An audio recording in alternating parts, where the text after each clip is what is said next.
जगत जननी जगदम्बा माता सीता माता जानकी आज आत्महत्या के मूड में।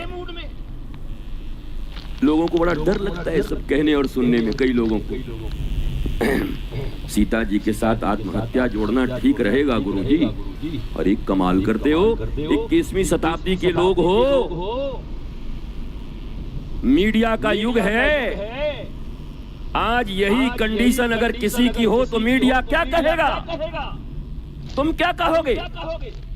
ओहो, बेचारे के इतने दुख भैल कि एकदम सुसाइड की अवस्था में पहुंच गई ना। बतावा, अंतिम अवस्था है।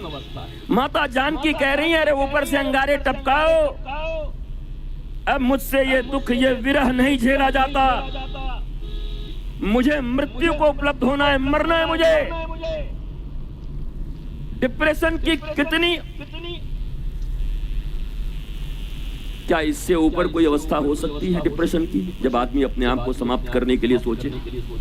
ये सबसे अंतिम स्टेज होता है। हनुमान जी कौन है? माता जी ने बहुत आशीर्वाद दिया, पर जरा सोचो हनुमान जी के विषय में। जिस समय माता के हृदय में ये बात आ गई कि अब मुझे नहीं जीना, अब मुझे ये शरीर छोड़ना है, उसी समय हनुमान जी अशोक वृक्ष के ऊपर पहुंच जाते हैं और माता जगदम्बा के डिप्रेशन को मिटा करके उन्हें ऐसी सूचना देते हैं और अपने रामदूत होने का प्रमाण देते हुए कि माता मुस्कुरा कर कहती है कि जाओ, जितना फल खाना है खाओ, अब हमको समझ में आ गया, रघुराई आएंगे और हमको ले जाएंगे। कहाँ तो व्यक्ति मरने पर राजी है। इसलिए कभी जीवन में ऐसे ख्याल आए तो बुरा मत मानना। ये माता सीता को भी आया था। कभी ऐसे ख्याल आए तो बुरा मत मानना। माता सीता को तो आया ही था, पर सती ने तो कर लिया था। थोड़ा कान खोल के बैठो अगर ठीक से कथा सुनना चाहते हो। और नहीं लाल कपड़े में और रामायण और गीता और ये बांध बूंद के और चावल और अक्षत डाल के और उसी से अपनी भक्ति का प्रमाण देते चल रहे हो चारों तरफ, पर तुमसे दुखी कोई इस पृथ्वी पर नहीं है। अभाव में जी रहे हो, किसी के प्रभाव में जी रहे हो, दुख में जी रहे हो, पीड़ाओं में जी रहे हो, पर भक्ति का ध्वज छोड़ने को राजी नहीं हो। कोई कैसे कह देगा कि हम भक्त नहीं? आजकल तो बात आम हो गई है, जिसने राम जी का फोटो लगा लिया, महाराज जी हम राम जी के भक्त हैं। हनुमान जी भी हंसते हैं, वाह भैया, फोटो लगा लेने से भक्त हो गए? भक्ति इतनी कठिन चीज है। नौधा भक्ति देख लो, हमारे भागवत जी में प्रहलाद की भक्ति देख लो, मीरा की भक्ति देख लो। यहाँ तो सहज ही 12 रुपया में फोटो लगा। महाराज जी हमने भोलेनाथ के भगत हैं। हालत कैसा है बेटा? बड़ा खराब चल रहा है, पत्नी बात नहीं सुन रही है, बाबूजी बहुत बीमार हैं, मित्र सब धोखा दे रहे हैं और साले के साथ पार्टनरशिप में रहे सलवे धोखा दे गया।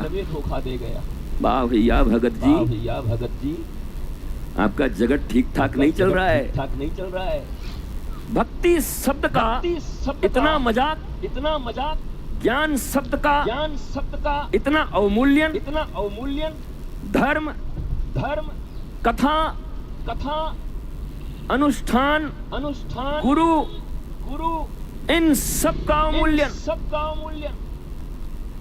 AI टेक्नोलॉजी के जमाने में हर इंसान बस तुरंत उसको कुछ लाभ चाहिए, लोभ चाहिए, उससे ज्यादा वो कुछ मानने को तैयार नहीं। हालांकि पूरी जिंदगी नरक की जिंदगी जी रहा है वो।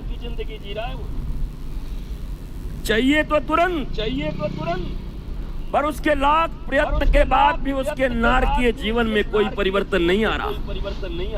उसके अभाव नहीं मिट रहे, वो प्रभावों के अंतर्गत ही जी रहा है। लेकिन कोई भी अगर बोलो कि आइए कथा श्रवण करने के लिए दिव्यता से आपको 2, 4, 10 लोग भी दिखाई पड़ते हैं कथा सुनने वाले। पांडालों में नहीं होते। कुछ आयोजक, कुछ आयोजन करता, कुछ उनके बुलाए, कुछ इनके बुलाए, कुछ हमसे डरते हैं नहीं जाएंगे तो गुरुजी कहेंगे नहीं आया हमारी कथवा में। ये ऐसे ही है पूरा पूरा मामला। पर कौन ऐसा है जो लोभ छोड़कर, भय छोड़कर और ये सोचकर आया हो, जिस साहित्य की बात मैं कर रहा था, दूरक कूलक प्लावनी धारा और आत्मक कूलक प्लावनी धारा की। दूरक कूलक प्लावनी धारा कौन है? बोला गंगा, यमुना, नर्मदा। हरिद्वार में जब जाते हो स्नान करने के लिए, तुम्हां लिखा हुआ होता है खबरदार गहराई बहुत है, चेन पकड़ करके, जंजीर छोड़ करके स्नान मत करना, नहीं डूब जाओगे, मर जाओगे, बीच में मत जाना। एक वो दूरक कूलक प्लावनी धारा है जहां स्नान करने के लिए तुम्हें जाना पड़ता है। गंगा तुम्हारे द्वार पर नहीं आएगी। तुम कितने भी बड़े हो, जिंदल मित्तल अंबानी हो, डोनाल्ड ट्रंप हो, तुम कोई भी हो, पर गंगा तुम्हारे द्वार पर नहीं आएगी। आज गंगा स्नान का मन है, गंगा मुड़ो हमारे पास। तुम भगीरथ नहीं हो कि ले आओगे, तुम भगवान भोलेनाथ नहीं हो कि जटाओं से निकाल लोगे, तुम अर्जुन नहीं हो, श्री कृष्ण के एकमात्र शिष्य जो मार करके भीष्म पितामह के सामने बाणों से और गंगा की धारा को निकाल लो, वो हस्ती तुम्हारी नहीं है। तुमसे तो लोटा में पानी ना आवे, प्लास्टिक के पैकेट में पानी मिले वो तुमको न मिले, जल्दी ढूंढोगे कि इधर ही कहीं सरकारी मिल जाए तो पी लें, अपना न लग जाए। तुम गंगा कहां से लाओगे? तुम्हारे सामर्थ्य नहीं है, सामर्थ्य के बाहर का है भी नहीं। पर तुमने कभी अपने सामर्थ्य को पहचानने की कोशिश भी नहीं की। सदा अपने आप को आभाओं में रखा और एक चमत्कारिक दुनिया में जीने की आदत पड़ गई लोगों। जन भगवान राम ने अपने भाई के लखन लाल के शक्ति बाण लग जाने के बाद, जो स्वयं परमात्मा है, ईश्वर है, वो चाहते तो लखन लाल को छू देते, ऐसे करके बोलता उठ जा, पर वो रो रहे हैं। मैं भी नहीं जाऊंगा अब अयोध्या। आज अगर लखन को कुछ हुआ तो ये राम भी 14 वर्ष के बाद अयोध्या जाने वाला नहीं है। मैं किसको जवाब दूंगा जाकर? अगर वाल्मीकि रामायण का अध्ययन करोगे तो यह प्रभु श्री राम ने भी यह निर्णय कर लिया कि अब इस शरीर को मैं लखन के बिना नहीं रखूंगा। ये क्या है? आज मैं चाहता हूं तुम्हारा हाजमा, लीवर थोड़ा ठीक कर दूं सुनने सुनाने का, क्योंकि ये जो झूठे लोग मिलते हैं तो कैसे हैं एकदम ठीक है, और अगर गहराई से पूछ दो तो दोबारा तुम पूछने लायक नहीं रहोगे, इतना अपना दुख रो देंगे। पर हर आदमी एक दूसरे को बोल रहा है कैसे हो? I am fine, how are you? I am fine. तुम कैसे हो? बहुत बढ़िया हैं, सब ठीक है, सब मालिक की कृपा है, चलत है हो। और कोई अपना आदमी मिल जाए और दुखती रग पर हाथ रख दे तो कॉफी पिला पिला के दुख सुनाएगा अपना। बर्बाद हो गए भैया, क्या बताएं, कोई नहीं सुनता हमारा, पर ऊपर बोले जा रहे हैं, दिल में कुछ और है, मुख में कुछ और है। और भगवान राम और सारे ग्रंथ कह रहे हैं मन, कर्म और वचन, ये तीनों जब तक एक नहीं होते तब तक भले ही कितनी ढोंग कर लो, पाखंड कर लो, ढकोसला कर लो, राम का र भी तुम्हारे तक नहीं आने वाला, न उनकी कृपा आने वाली है। क्योंकि उन्होंने निर्णय कर दिया मन से, कर्म से और वचन से। इसलिए तो तीनों युग मिला करके उंगलियों पर गिनने वाले भक्तों के नाम हैं। तुम में से अगर किसी से खड़ा करके मैं पूछ दूं कि सतयुग से लेकर के आज तक के 100 भक्तों का नाम बता दो तो मिमियाने लगोगे। ध्रुव, प्रहलाद, मीरा, जनाबाई, रैदास, कबीर, बताओ ना, बताओ 5,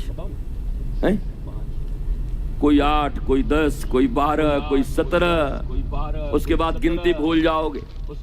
क्या कारण है कि 4 युग बीतने के बाद भी तुम्हारे पास 12-13 भक्तों के नाम तुम्हें याद नहीं?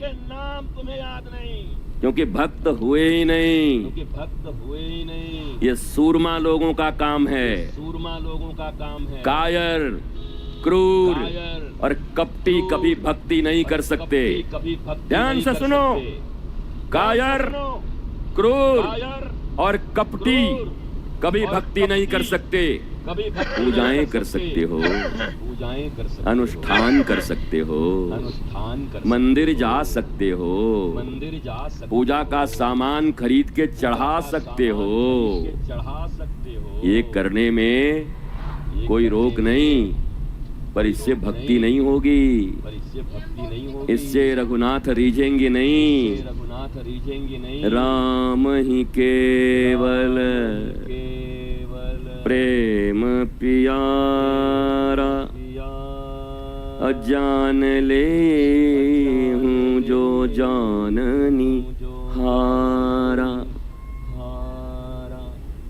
घोषणा कर दिया राम जी ने घोषणा कर दिया राम जी ने कि मुझे केवल प्रेम से ही अधीन किया जा सकता है। केवल प्रेम।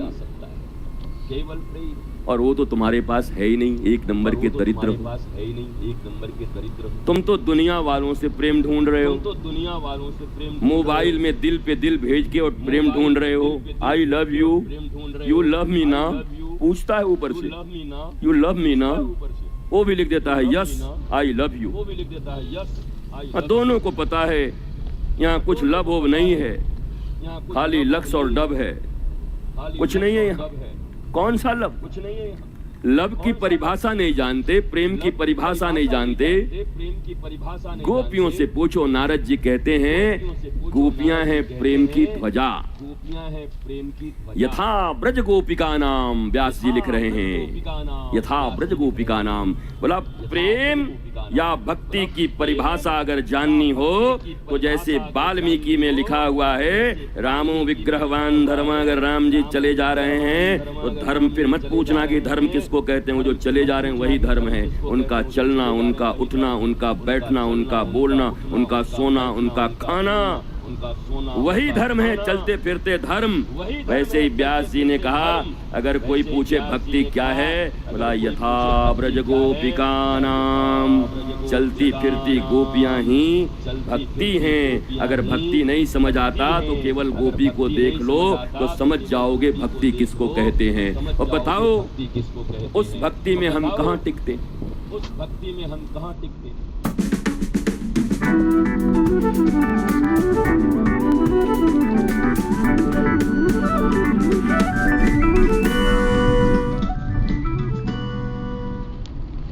भक्ति में हम कहाँ टिकते? भक्ति में हम कहाँ? कितनी प्यारी एक कथा है। कितनी प्यारी एक भगवान ने एक बार बीमारी का बहाना बनाया कि ज्वर हो गया उनको, बहाना बनाया कि ज्वर हो गया उनको। और फिर कहा भाई कैसे ठीक हो गए ठाकुर जी? कहा भाई कैसे ठीक? बोला हमारे कोई भक्त अपने चरण को रज हमको दे दे और हम मस्तक से लगा लें तो ठीक हो जाएंगे। और हम मस्तक से लगा लें तो नारद जी बोले महाराज हम तुरंत ढूंढ के आते हैं। तो नारद जी पूरा लोक घूम गए, हर जगह उनकी गति थी पर कोई मिला ही नहीं। दो चार लोग जो मिले बोले पगला गए क्या नारद जी? महाराज हम अपने चरण का रज भगवान को दे दे, नरक जाएंगे क्या हम? कैसी कैसी बात लेके चले आते हैं। गोपियों के पास आए, नारद जी ने कहा ठाकुर जी, बोला ठीक कैसे होंगे ये बताओ। बोला कोई भक्त अपने चरण रज दे दे और ठाकुर जी मस्तक पर लगा ले तो ठीक, बस इतनी सी बात। कहते हैं गोपियों ने इतने चरण रज निकाले, सारी गोपियों ने कि नारद जी को बोड़ा का बोड़ा लेकर के आना पड़ा, जैसे कंट्रोल से चावल लेके आ रहे हैं। बोला ये क्या लाए? बोला महाराज पूरी दुनिया घूम गए, त्रिलोक में घूम गए, ब्रह्मांड में आपका कोई भक्त नहीं है, सब बेकार भक्त हैं। तो ठाकुर जी ने पकड़ा और अपने बारे में क्या ख्याल है? ठाकुर जी ने पकड़ा और अपने बारे में क्या ख्याल है? मेरे बारे में? अरे बोला जब मैंने बोला था कि कोई भक्त अपने चरण रज को दे दे और मैं स्वस्थ हो जाऊंगा तो नारद तू तो मेरे सामने ही खड़ा था, तूने क्यों नहीं निकाल दिया? तुम्हारी बुद्धि कहाँ गई थी? कहा महाराज बुद्धि हमारी उड़ गई, हम खोजने चले गए। दुनिया में ऐसे ही लोग हैं, दुनिया में ऐसे ही लोग। कथा करना है तो अपना ऊंट नहीं लगाएंगे, चंदा लाओ। गुरु जी की सेवा करनी है, अब हम ही सब सेवा करें। हम कपड़ा देख रहे हैं, आप थोड़ा खड़ुआ देख लीजिएगा, आप थरीवा देख लीजिए, आप गुरुजी का ये देख लीजिए, ये सजिया के सुई। हमने सुना था कि साझीदारों में बंटवारा हुआ और एक सुई बच गई। बोला कैसे करेंगे अब घर का बदलाव हो रहा था, उधर से उधर जाना था घर। तो चारों भाइयों ने कहा भैया इस सजिया कहे हम न ले जा, चारों जन का साझे का सुई है। कहते हैं इतना विशाल एक बहुत बड़ा लकड़ी लाया गया, उसमें इतनी मोटी रस्सी बांधी गई, उसमें सुई को पिरोया गया और चारों भाई लगाए। बोला सजिया कहे हम अकेले न ले जा, चला सब ले जा। बताओ इतनी छोटी सी सुई थी, कोई एक उठा के ले जाता। सजिया कहे हम अकेले कैसे उठावे।